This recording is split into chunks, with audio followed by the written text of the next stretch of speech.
Well, I'm up on top of the hill, or almost up on top of the hill here at the O'Galley Scenic Railway. And behind me, you can see the switch, or the turnout that I've been talking about that we were going to be installing this week. We finally got it in, and it was quite an adventure. On this video, we're going to show you how we did it. We're going to show you the approach to it around this curve, how we laid that track. And there was a little short section of tangent track beyond it that we finished, that we didn't finish last week. So this video is probably going to be a little longer than a lot of our other videos because I wanted to give you a little bit more in-depth look at how we did it step by step. We'll show the video. I'll probably be commenting on certain parts of it to hopefully make it a little bit more understandable, try to clarify some things. We've had a lot of comments about how we lay track and the techniques that we use. So I'm just going to go over it again one more time in a slightly different and slower way so that you can see how we got to this point. And we also will show you how we managed to get this switch up here. We're in the middle of, kind of in the middle of nowhere here in the woods. We're up on the hill. We brought the switch in by rail on a flat car, and we'll show you how we did that as well. So come along and join us, and we'll get right into it. So in this video, we can kind of show you a little bit better in order how we lay our track. A lot of times we've been kind of disjointed. We've showed the ballast going down, or the ties going down, or the rail going down. But in this video, we show you the mat that goes first, and then we bring our ballast in. We're still trying to stay to that 3 to 4 inches of sub-ballast, which gives us a nice base. We are going all the way up to our switch here. So we started on the other end, on the tangent track around the corner to the left, laying ties, and now we've kind of worked our way up, coming down the last stretch. So the guys are going to be laying out ties here.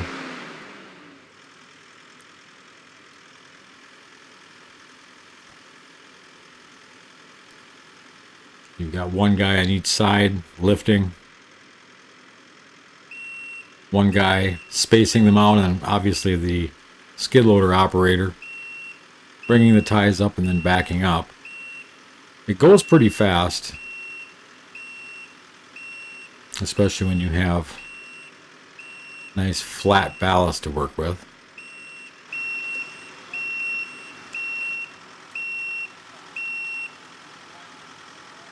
So we got down to the end here, and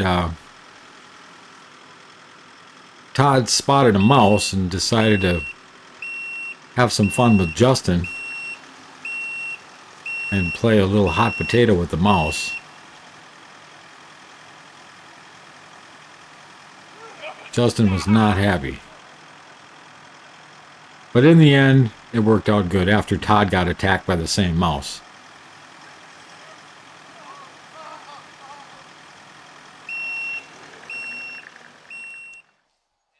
So now we've moved down, we've got all our ties out, and we can kind of sequentially show you what happens here. The first operation is to mark the ties. We've featured this tie marking tool before. We're looking down the tangent track, coming into that curve that leads to the turnout. And we'll start marking these ties for our first spike. And again, the first spike is the spike that we use to line up that first rail and to also pull all the ties into the curve.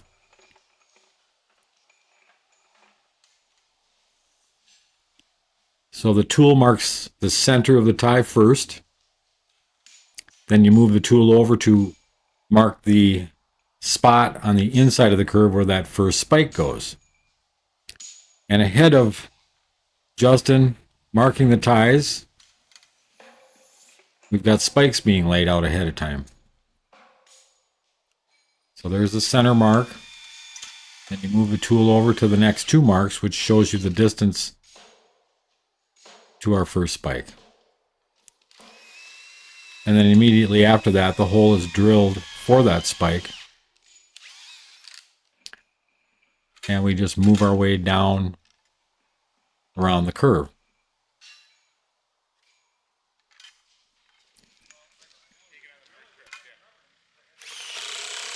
And then after that hole is drilled, then of course the first spike is put in with our impact.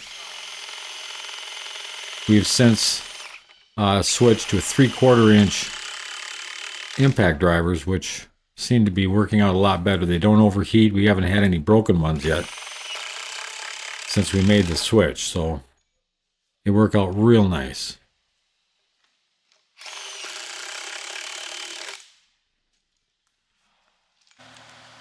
And then, of course, the first rail is laid, which is the guide rail. The guide rail is the rail that will go up against those first row of spikes. The rail will be straightened against those spikes, and then the inside spike for that side will be driven in, and it'll hold those ties in place so that when we come back and do the gauge rail on the other side, everything will be set.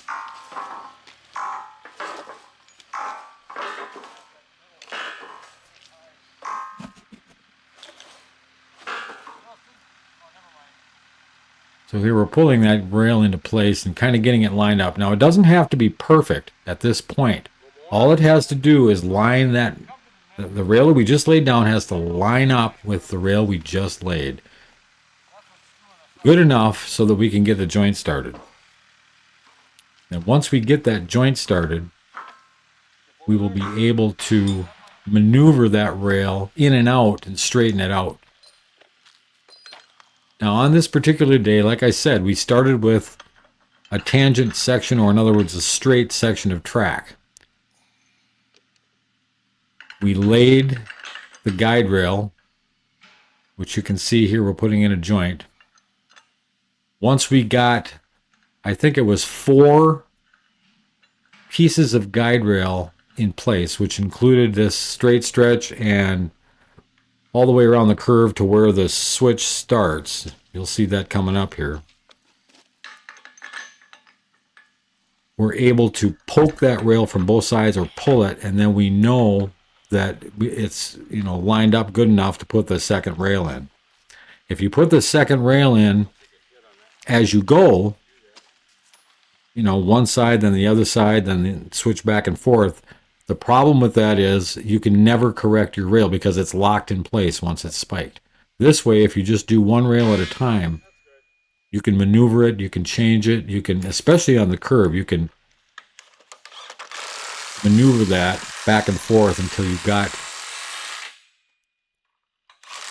the degree of the curve pretty equal all the way around.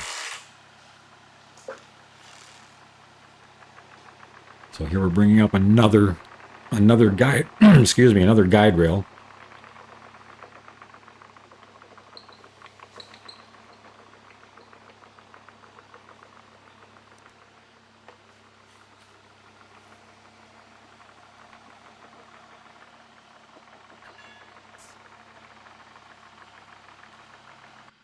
Starting to work our way into the curve. This is where it gets kind of interesting because we've got to pull that rail into the curve once it's joined.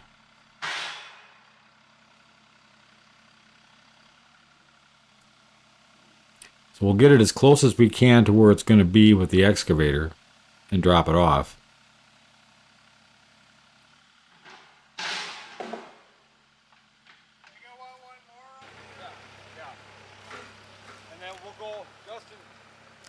Then we will let it run off the far side of the curve so that we can join it. Once we make that joint, which we've done here, we didn't show it, but we've already done it. Tighten up our joint bars. We can reach across with a winch and we'll pull that into place so it's resting on those first row of spikes that we put in.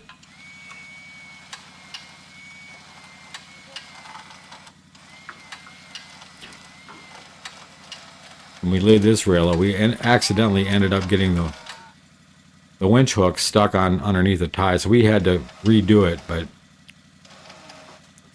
it all worked out in the end. Wow. And this whole process usually takes very little time when you have a good crew. I think we had 7 people on this particular day.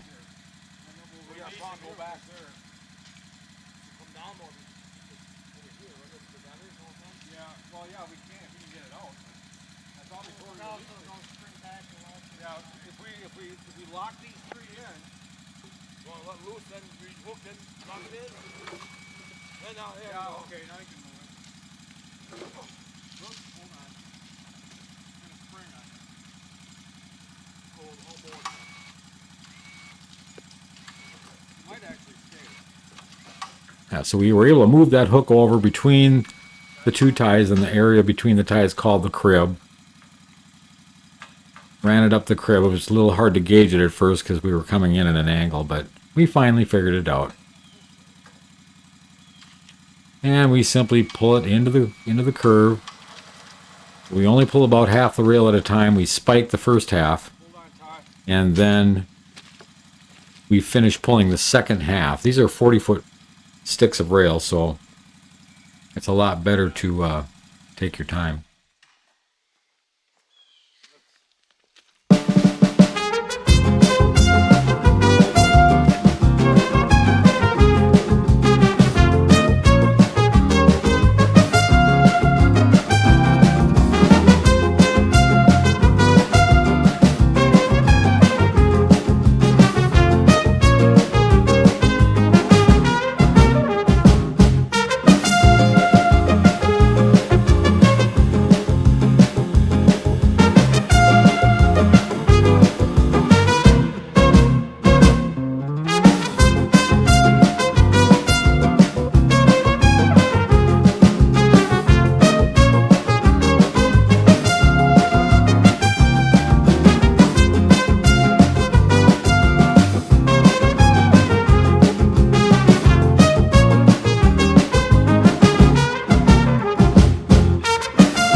So we finished that first rail, which is our guide rail. We got it down to where the switch around the corner is going to start. And now we've come back to where we began, and we're putting in the second rail, which is our gauge rail. So we brought everybody back down. This is, again, a long stretch of tangent track. This goes pretty fast when the track is straight. It's pretty easy to lay. Not a lot of pulling going on. And we can get it done pretty quickly. So as before, we alternate. We have 5 of the pipe clamps that we use and 6 track gauges. And we space them alternately over the cribs and the ties to keep them away from the ties so we can put our spikes in. And then we just move those up as each section is completed. We move them up the line and do the next section.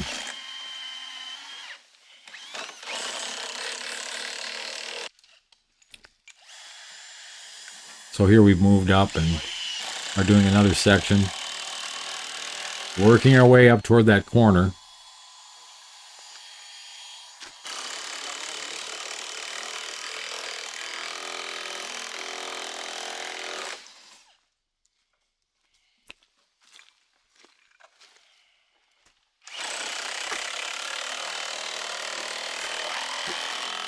The gauges are trying to push the rail out. The clamps are trying to push the rail in or clamp the rail in, so everything gets pretty solidly locked in place. And all we have to do is drill our holes for our spikes and put them in.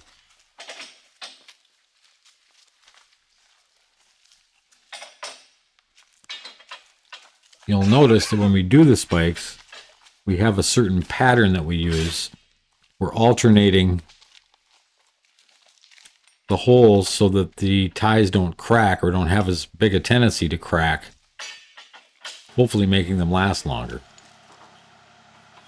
Now we're dropping another rail on the outside, which of course is our gauge rail. We'll drop a couple sections and get all of our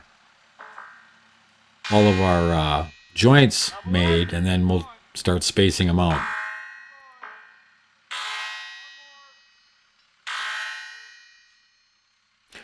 Once we space them the way we want so that we can get our joint bars in place and bolt them together, we have to make sure we have an expansion gap of about 1/8 of an inch between the two rail ends. So that's what we're doing there. We're tapping that rail in so it's got the right spacing. And then of course that also helps to be able to push the bolts through the holes. If you don't have it just right, you can't do that because the joint bars won't let you. They're slotted, but it's still a little difficult if they're not lined up. And here's where we are making that gap, lining up the rail to make the joint. And in this case, the rail on the right is a little lower than the rail on the left, so we're using a tie lifting tool, or what we call our tie sucker. And we'll talk a little bit more about that in a minute.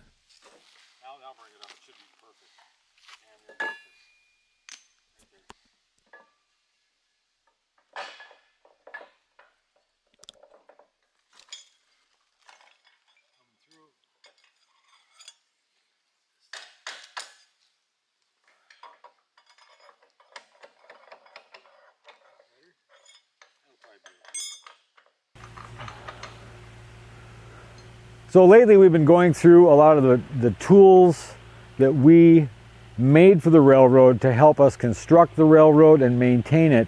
And today we're going to be talking about this lifting bar here. This lifting bar is something that our welder Todd made in our shop, and it's based on a tool that I had seen and used in a previous project. And the one that I used was a homemade tool. And the guys that had put it together took the best of several different ideas. I think they just used a basic lining bar and then they added to it. And I'll kind of bring you in a little closer here and we'll show you the components, how it works. It's actually quite simple. You're trying to be able to get underneath a piece of track or rail and lift it up. We use that to line up our joints before we bolt them together. And you can also, if you get a low spot where you've got a tie that's sitting 1 inch or 2 inches below the base of the rail when you're laying the track, and sometimes that happens, you get undulations in the ballast, then you can take the same tool, shove it underneath the tie and lift it up. And in that way, this tool got the nickname tie sucker. We call it a tie sucker. So you lift the tie up and it'll suck up underneath the base of the rail so you can then spike it. You would hold this down so the bottom of the tie is held up against the base of the rail, and then someone else would drill the holes and put the spikes in. So that's how it got that nickname. And so it's a bar, or in this case a tube, actually a pretty heavy tube because we don't want it bending. And it's got an angle at the bottom here, and in between this angle you've got a piece of pipe that's been cut in half and welded to the bottom. And the reason for that is when you're lifting the rail, you don't want the tool to tip over. If the tool tips over, then either the tie or the rail will fall back down again. And it's rounded because you're doing this. You're starting low, you're levering the tie or the rail up high, and so you want that to be rounded like that so it rocks. The other thing about it is the piece of pipe we used is about 5 inches wide, and that again keeps it from doing this. The one that I had used before on the other project that I was talking about was about 7 inches wide, but we thought we'd make it a little bit smaller scale. And this thing works really, really well, just the way it is. So the only other element to it is this angled pad on top. And we put this on the top. I'll turn it sideways. So obviously you can catch the base of the rail or the base of a tie. And you can also hook a rail on this top end of it, which helps keep the rail from slipping off, because the rail will slip off of this. Rail likes to misbehave when it's metal on metal, and it can slide one way or the other. So that kind of helps keep it in place. So this is a really neat little tool. We've got 2 of them. We've used them a lot, and it's just another tool that we use to build the railroad.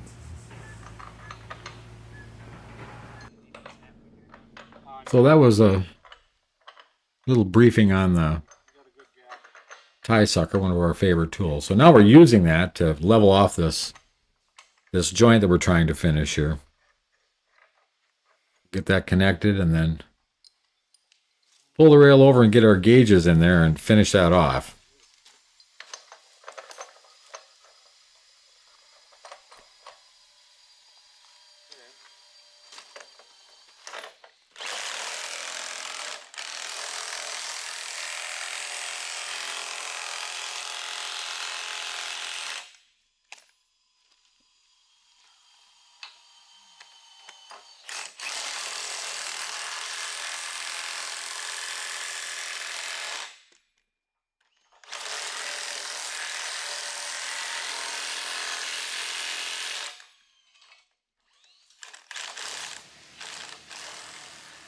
And now the moment we've all been waiting for, the arrival of the turnout.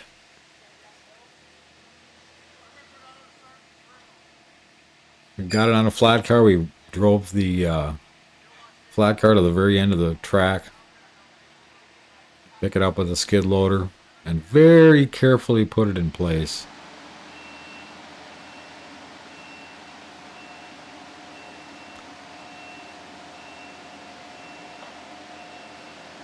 We have 2 piles of double ties where we're going to set it so that we can have it up high enough to be able to shove the rest of the ties underneath it once it lands.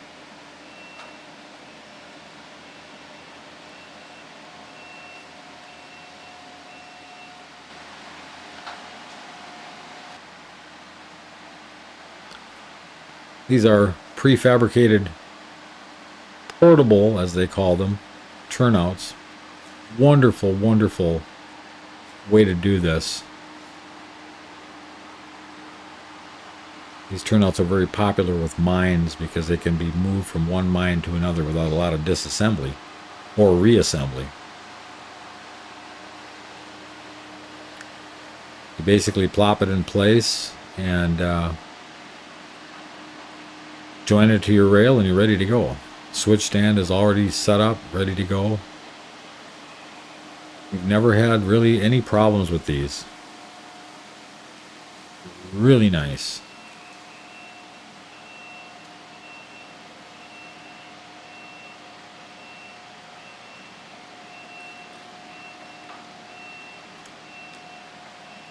And the way we're doing this, we're trying to set it up so that the inside of the curve, which is our guide rail, is going to connect with the single rail that we've already laid on the right side of the frame. The gauge rail on the outside, we will come back and do that later because that's going to have to be custom cut and drilled for that length.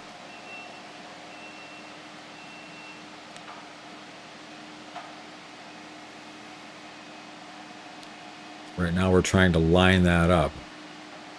I think we got it to within a half an inch of being correct, and then we had to start pushing and pulling it to try to make that final adjustment once it landed.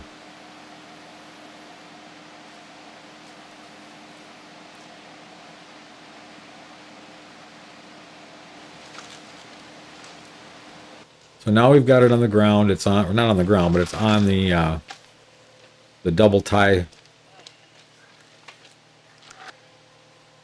setup that we've got here. And now what we're doing is latticing those ties. We do not have any ties that are long enough to be switch ties. So we are latticing normal ties together to make that happen. We've done that before. It works really well. You end up with a double tie, so it's a much more solid platform. And now the very final joint of the day. We're trying to make that joint between the end, the point end of the turnout, and that guide rail that we laid earlier in the day. We had a little bit, like about 1/8 of an inch of overlap, and the ties wanted to creep backwards, so we couldn't easily fix that problem. So we had to do a lot of pushing and pulling. We had to try to put a temporary tie plate in to keep it from moving around until we had the whole switch positioned where it wouldn't roll back and move on us. And the reason it does that is because it likes to rock and roll and slide around to a certain degree on top of the ballast.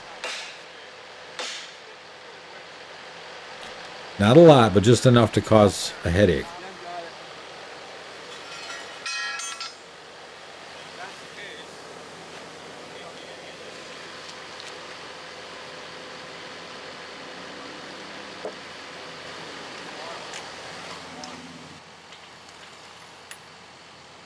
So we finally got it positioned correctly, so we eliminated the overlap. We have the winch hooked up on the right side there to keep everything lined up so we can make the joint. And in the end, it turned out pretty good. And then, like I say, we'll come back in a few days and we'll add that missing piece between the point end of the switch and the other guide rail. So now the only thing left to do is to drill our spike holes in our switch ties, get it spiked down, and that's it.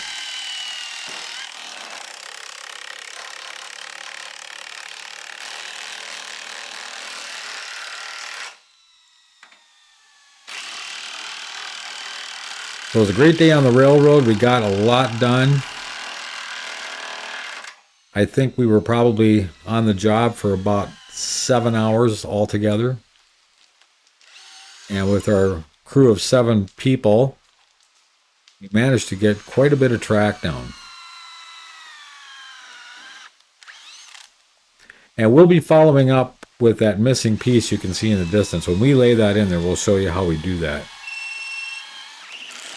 So if you like our content, if you enjoyed this video, please don't forget to subscribe, tell your friends, hit the like button, and please leave a comment down below.